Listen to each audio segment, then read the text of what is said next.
आला ते थोडंसं लिहून ठेवलंय आणि ते 7-8 मिनिटात तुमच्या समोर मांडणार आहे. आज अशा एका पुस्तकाचं स्वागत करायची जबाबदारी माझ्यावर आलेली आहे, जे वाचल्यानंतर मला 2 गोष्टींचा सगळ्यात आधी अभिमान वाटला. पहिली म्हणजे मी मराठी नाटक करतो आणि दुसरी म्हणजे मी चंद्रकांत कुलकर्णींना ओळखतो. आता कोणालाही सहज वाटेल की अलंकारिक भाषेत 4 स्तुती सुमन उधळून या पुस्तकाचं स्वागत होईल. त्याला कालातीत, महत्वाचं, आशय घन, ओघवतं वगैरे अशी लेबलं लावून ते लायब्ररी किंवा शेल्फ मध्ये सरकवलं जाईल आणि कुठल्याही समारंभाची फुलं ही जशी 2 दिवसात सुकतात तसा पुस्तकाबद्दलचा उत्साह आणि चिकित्सा या दोन्ही गोष्टी कोमेजून जातील. पण मला हे पुस्तक त्या पलीकडचं वाटतं म्हणून मी हा संवाद साधायला समोर उभा आहे. माझा जन्म 1985 सालचा आहे, म्हणजे ज्यानंतर रंगभूमीवर काहीच झालं नाही असं खूप लोकांना वाटतं तेव्हाच. त्याबद्दल सरांचा एक मोठा चॅप्टर आहे पुस्तकात, तो तुम्ही आवर्जून वाचा.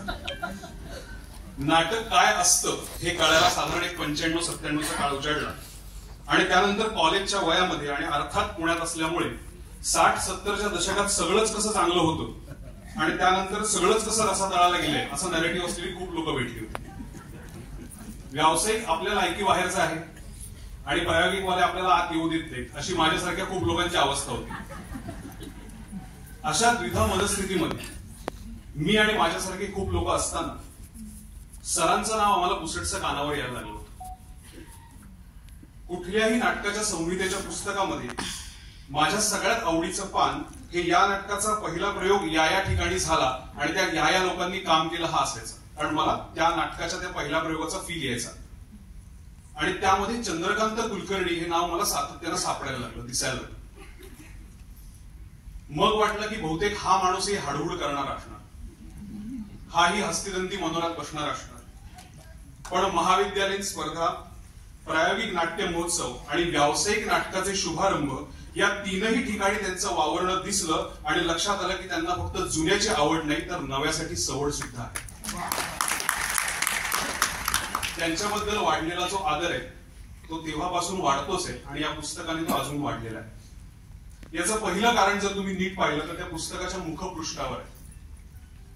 गालावर हात, खुर्चीवर थाट, भविष्याकडे नजर आणि आपण केंद्रबिंदू असल्याच्या थाटात फोटो असलेली असंख्य चरित्र, नोंदी, आत्मस्तुतीवर वर्णन असलेली पुस्तकं तुम्ही पाहिली असतील. पण नवख्या माणसाची हुरहुर डोळ्यात घेऊन स्टेजवर चक्क खाली बसलेला स्वतःचा फोटो मुखपृष्ठावर लावायची कल्पना आणि धाडस हे तेच करू शकतात.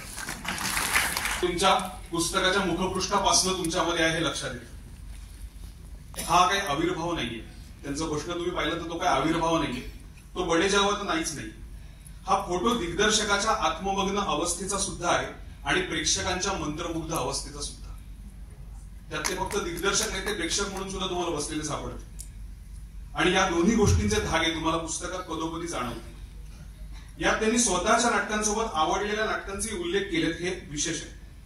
प्रस्थापित असूनही अस्वस्थ कसं असायचं हे सरांना भेटल्यावर जसं कळतं तसं हे पुस्तक वाचल्यावरही कळतं. काही लोक त्याला हायपर आहेत असंही म्हणतात, पण ते ठीक आहे, आज आपण तो मुद्दा बाजूला ठेवू. या पुस्तकाचे प्रामुख्याने 3 टप्पे आहेत.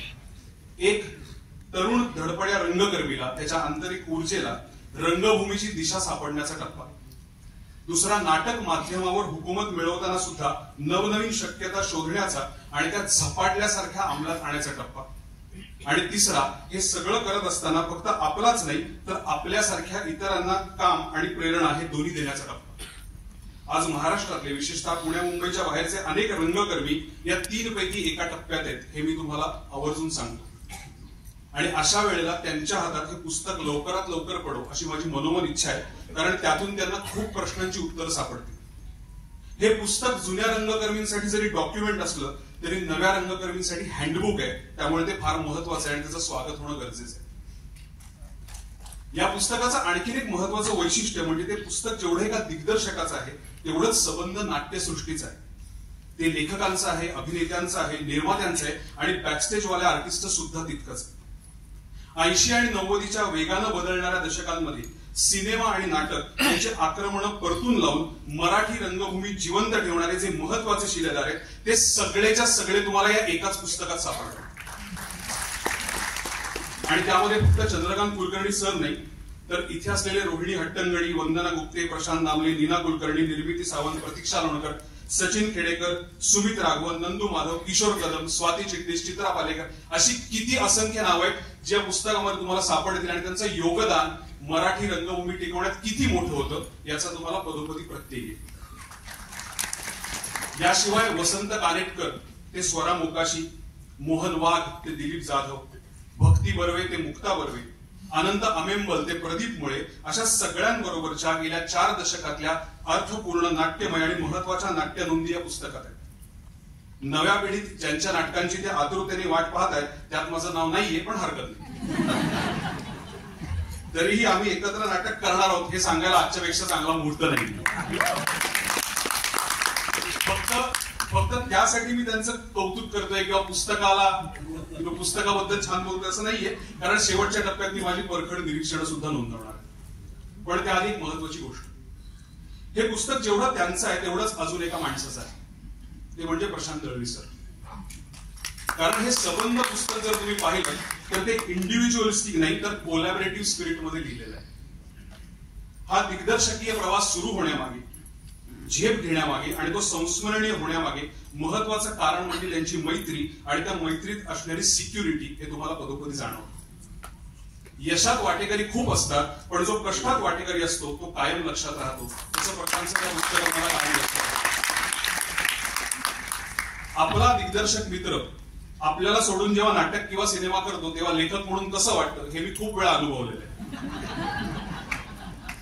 त्यामुळे एकीकडे ध्यानीमनी, चाहूल, चार चौघी अशी आयकॉनिक नाटकं लिहित असताना सुद्धा आपल्या दिग्दर्शक मित्राला आपल्याच कल्पनांच्या दावणीला बांधून न ठेवता काम करायला मोकळीक देणं आणि या सबंध प्रवासात त्याचा कॉन्शियस म्हणून त्याच्या सोबत राहणं ही अत्यंत महत्वाची कामगिरी प्रशांत सरांनी पार पाडली. अजून एक महत्वाची गोष्ट म्हणजे हे पुस्तक स्थलांतराबद्दल आहे, जसं दीपक सरांनी पण सांगितलं. आपल्या कक्षा रुंदावण्याबद्दल आहे, भवताल बदलण्याबद्दल आहे आणि फक्त आपल्यापुरतच नाही तर आपल्या सोबत एका अख्ख्या समूहाला घेऊन इतक्या मोठ्या मायानगरीमध्ये स्थिरस्थावर होण्याबद्दल पण आहे. अहो, ज्या शहरात जागा मिळवणं हे सुद्धा युद्ध आहे, तिथे स्थान निर्माण करण्याबद्दल हे पुस्तक. आणि सगळ्यात महत्वाची गोष्ट, जेव्हा आपल्याला घर, परिवार आणि शहर हे वारशात मिळालेलं नसतं तेव्हा सुद्धा दीर्घकाळ चांगलं काम करता येतं हे पुस्तक याबद्दल. सहज, सोपं आणि सरांच्या स्वभावानुसार काहीसं एक्साइट होऊन लिहिलेल्या या पुस्तकामध्ये सरांच्या व्यक्तिमत्व इतकीच सॉलिड फॅसिनेट करणारी वल्ली तुम्हाला सापडते. नाक्यावरचे एकाचा रिपोर्ट सॉलिड आहे असं म्हणणारे महेश मांजरेकर असो, नाटकातली भिंत न तोडता चेंजिंग करायला वेळ घेणारे निरागस शिवाजी साटम असो, स्वतःच्या भूमिकेची लांबी न पाहता केवळ कस्तुरबा गांधी साकारायच्यात म्हणून होकार देणाऱ्या करारी भक्ती बर्वे असो, मराठी रंगभूमीवर 20 ते 22 मिनिटाचा फोन कॉल 3 दशकं ठेवणाऱ्या वंदना गुप्ते असो, आणि पु ल देशपांड्यांना त्यांच्याच घरी जाऊन तुम्हीच पेनरोल करा असं म्हणणारे सुधीर भट असो, किंवा पुढच्या 31 डिसेंबरचं नाटक तू बसवणार असं म्हणणाऱ्या आजच्या तरुण मुलांच्या भाषेतले ओजी मोहन वाघ असो, आणि अत्यंत मोक्याच्या क्षणी वाडा चिरेबंदी सारखं अभिजात नाटक साकारायची परवानगी देणारे धीर गंभीर महेश एलकुंचवार असो, अशा कितीतरी माणसांच्या अतिशय लोभस छटा तुम्हाला या पुस्तकात सापडतील. मला ते वाचताना फार मजा आली आणि ह्या सगळ्या माणसांना त्या एलिमेंट मध्ये पाहण्यासाठी आपण थोडे आधी जन्माला आलो असतो तर बरं झालं असतं असं वाटून गेलं, पण ते माझ्या हातात नव्हतं. आता काही नोंदी, कदाचित 3ऱ्या आवृत्तीमध्ये त्याचा समावेश करता येईल.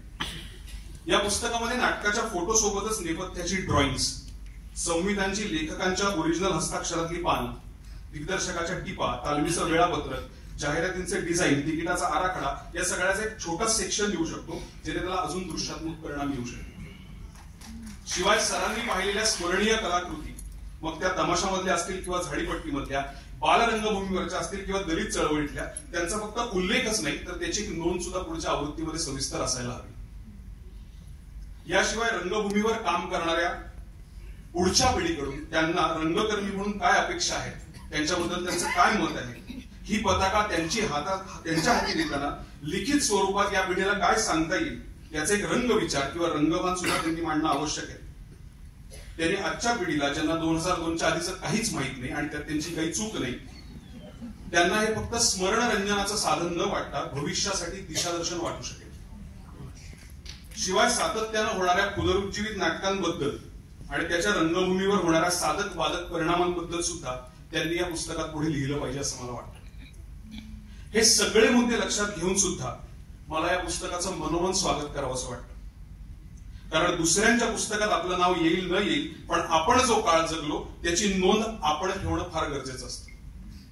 मुठभर लोकांच्या व्हॅलिडेशन पेक्षा कलाकार म्हणून स्वतःची व्हॅलिडिटी तपासून पाहणं फार गरजेचं असतं. आणि ती तपासून बघितली की ती हळूहळू वाढत राहते.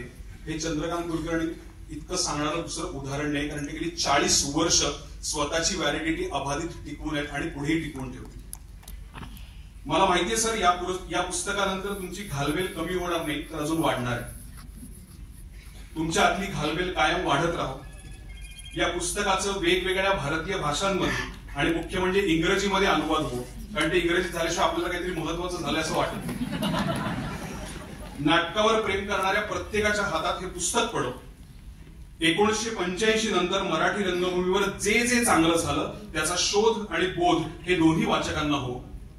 आणि प्रत्येक वाचणाऱ्याला माझ्यासारखाच आपण नाटक करत असल्याचा आणि या समृद्ध परंपरेचा भाग असल्याचा कायम अभिमान वाटत राहो. या सदिच्छेसह माझं मनोगत थांबवतो. धन्यवाद.